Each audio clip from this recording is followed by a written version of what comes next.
Hey friends, it's Mike here. I thought I'd talk to you about my Google Innovator project, which has taken a lot of changes lately. What I'm looking at now is kind of a website and a program called Making Empathy. And what I wanted to look at is the making and design process, starting with empathizing. And I wanted to empathize with specific people and situations, because I think my students have found a lot of problems with the design process is finding real things to empathize with. Not that our students don't have problems, but sometimes it's difficult to wrap your head around why does this need built, what would somebody need, and how they might go about it. I send my students a lot to talk to teachers around the schools, but that's not always an option for everybody, and I'd love more communities and real audiences to get involved.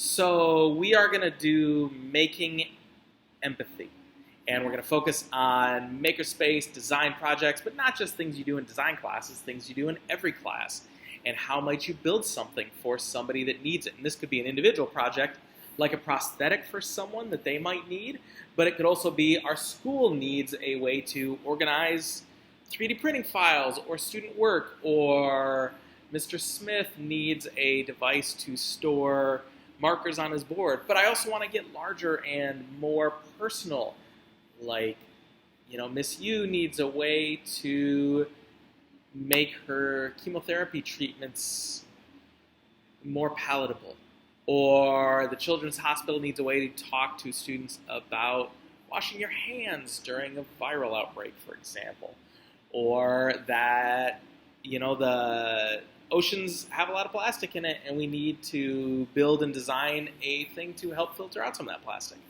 And get real people and experts in the field talking about these problems and giving our students some parameters so they might design around that.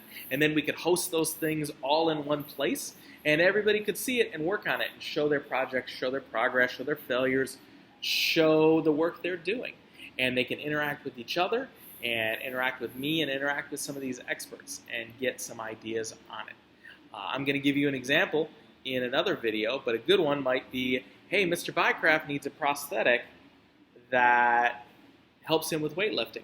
So I would post a bunch of pictures and interviews online about my hand and about what I want from my prosthetic, and I would describe some of these things students would use to fuel their designs, and then they could get feedback from each other, from me, or from other people working on these designs.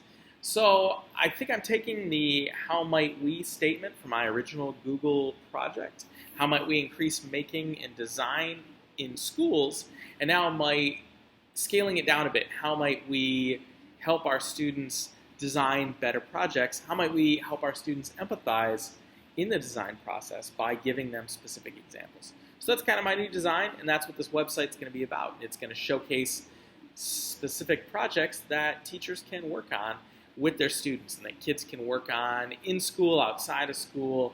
And my goal is to have a ton of scenarios that kids can design from.